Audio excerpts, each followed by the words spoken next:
नमस्कार मित्रांनो, मी आदित्य सावंत. माझे यूट्यूब चॅनल आदित्य अनफिल्टर्डमध्ये तुम्हा सगळ्यांचं खूप मनापासून स्वागत करतो. तर आपण आज आलेलो आहे अक्कलकोट श्री स्वामी समर्थ मठ श्री क्षेत्र पळसदरी पुण्यनगरी.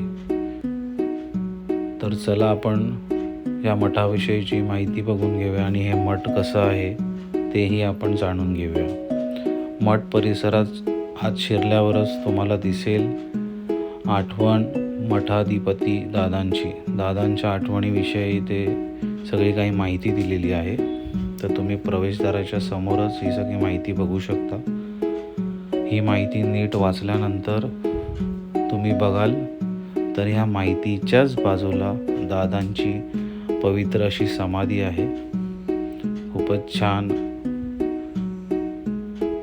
तर हीच ती दादांची पवित्र समाधी. तुम्ही याचे दर्शन घेऊ शकता.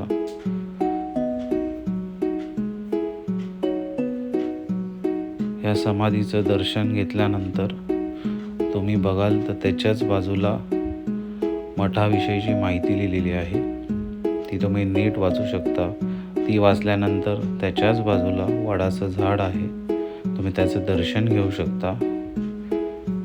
त्याचं दर्शन घेतल्यानंतर त्यालाच लागून स्वामींची एक सुरेख मूर्ती आहे. तुम्ही त्याचं दर्शन घेऊ शकता. ते दर्शन घेतल्यावर तुम्ही मठामध्ये प्रवेश करू शकता. मठामध्ये जसेच तुम्ही प्रवेश करता तर तुम्ही हा बघू शकाल की मठ परिसर आहे आतला. मी सकाळी 6च्या सुमारासच गेलेलो तर नुकतंच मठ उघडलेलं. मी गेल्या तर आतमध्ये कोणीही नव्हतं.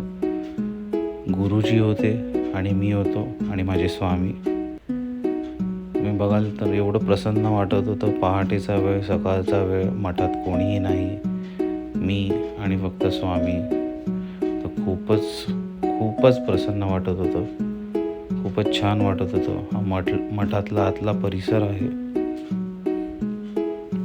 तुम्ही बघू शकता. आणि हा जो कक्ष आहे इथे तुम्ही अभिषेक आणि या सगळ्या गोष्टी तुम्ही याची डिटेल्स काढू शकता. त्याच्यासमोर दत्तयाग आहे, त्याच्याही सगळे डिटेल्स तिथे दिसतात. तर चला आपण आता जाऊन दर्शन घेऊया.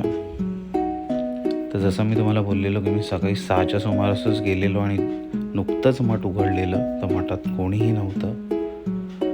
तर ही दर्शनाची रांग आहे. तर रांगेत कोण नसल्यामुळे मी एकटाच आहे. तर मी एकटाच चाललो आहे पहिले स्वामींचं दर्शन घ्यायला. जसं तुम्ही या रांगेत लागता, जसं पुढे जाता तर हा गुरु कक्ष आहे. जिथे तुम्हाला दादांचा फोटो दिसत आहे फ्रेममध्ये.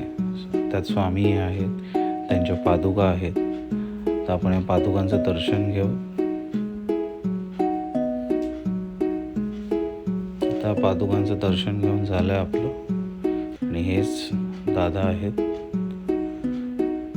ज्यांना स्वामी प्रसन्न होते. त्यांचं दर्शन घेतल्यानंतर आपण राईट साईडला वळूया आणि आपल्या स्वामींच्या दिशेने जाऊया. तर त्याच्या आधीच तुम्ही राईटला वळल्यानंतर तुम्हाला एक आपल्या गणपती बाप्पांचं छान असं दर्शन पहिले घ्यायचं. बाप्पांचं दर्शन घेतल्यानंतर चला आपण आता जाऊया स्वामींचं दर्शन घ्यायला. जसं मी तुम्हाला म्हटलं की मी पहिलाच आहे दर्शन घेणारा स्वामींचं आज. आणि नुकतंच मठ उघडलं आहे. तर तुम्ही बघताय गुरुजी साफसफाई करतायत. तर स्वामींनीच मला सकाळ बोलवलं असावं की पहिलं दर्शन घ्यावं. खूपच छान. कोणाचाही डिस्टर्बन्स नाही. मी आणि फक्त स्वामी. खूपच भारी फिलिंग आहे. खूपच प्रसन्न वाटतंय. खूपच छान वाटतंय.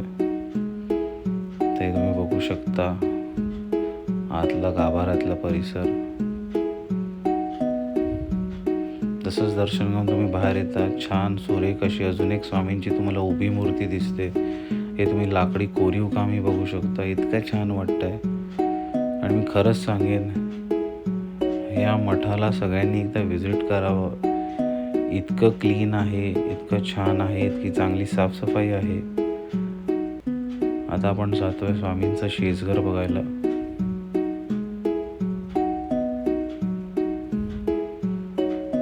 हे स्वामींचं शेजघर. इथेही पादुका आहेत. त्यांचं दर्शन घेऊया आपण. शेजघराचं दर्शन घेतोय आपण. एक अजून स्वामींची छान सुरेख फ्रेम आहे. हीच ती फ्रेम, खूपच छान. चला तर आता पुढे जाऊया ध्यान कक्षाकडे.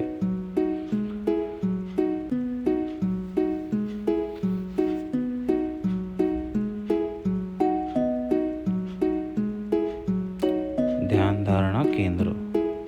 ज्यांना कोणाला ध्यानस्थ बसायचं असेल तर इथे खूप अशी छान सोय केलेली आहे ह्या मठात, की कोणीही येऊन इथे ध्यान साधना करू शकतं. खूपच छान अशी जागा आहे जिथे तुम्ही स्वामींचं ध्यान करू शकता.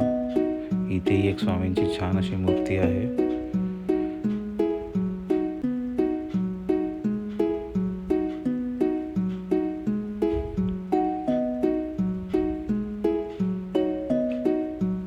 ही स्वामींची पालखी. आता बघतो आपण महाप्रसाद कक्षाकडे. इथे जर तुम्ही विजिट केलात तर दुपारचं महाप्रसाद असतो. तो 12:30 वाजता सुरुवात होते महाप्रसादाची, पण मी सकाळी चालू आहे 6 वाजता, तर हे सगळं रिकामी आहे. पण तुम्ही बघू शकता इतकी चांगली साफसफाई आहे मठाची. खरंच खूपच छान वाटलं हे मठ विजिट करून.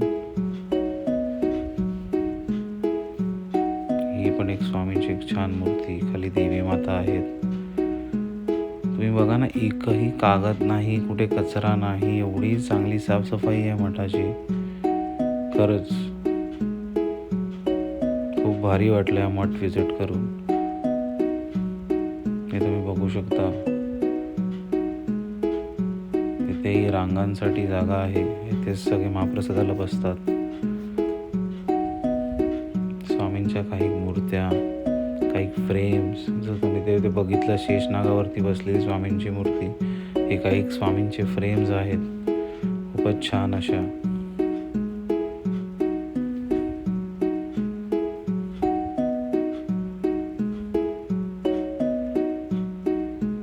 हे आपले शंकर महाराज. परत आपण आलो स्वामींच्या मूर्तीकडे. खूपच छान अशी मूर्ती आहे. त्यांच्यावर देवी माताही आहेत.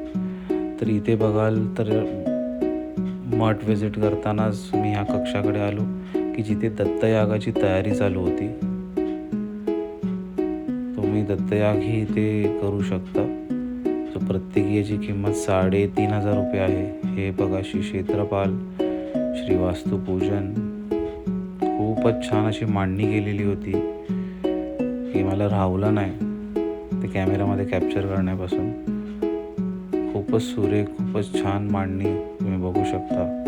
तर तुम्हाला दत्तयाग आणि करायचं असेल तुम्ही येऊ शकता. इथे छान एक असा सुविचार पण लिहिलेला मठामध्ये. ते सगळं झाल्यानंतर आम्ही निघणार, तर एक युवक रात्रीला वस्तीला होता इथे, जो की संभाजीनगरवरून चालत त्र्यंबकेश्वर करून रायगडावर जाणार होता.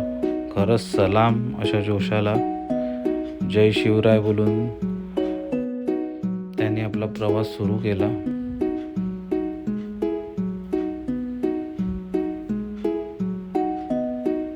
तर हे सगळं झाल्यानंतर आम्ही जस्ट नाश्ता करायला हॉटेलमध्ये गेलो, जे की मठाच्या बाजूलाच आहे. खूप अशी छान इडली भेटली आम्हाला तिथे सकाळच. तर आम्ही, तुम्ही बघू शकता, इडली आणि कॉफीचा स्वाद घेतला. माझ्यावर माझी आई, मावशी, माझी आजी होती. खूपच छान वाटलं. तर हा एक शेवटी स्वामी संदेश सगळ्यांसाठी. तर माझी विनंती आहे सगळ्यांना की नक्कीच हे मठ तुम्ही आवर्जून विजिट करा. खूपच छान आहे. श्री स्वामी समर्थ. जर तुम्हा सगळ्यांना हा व्हिडिओ खरंच आवडला असेल तर प्लीज लाईक, शेअर आणि सबस्क्राईब करा.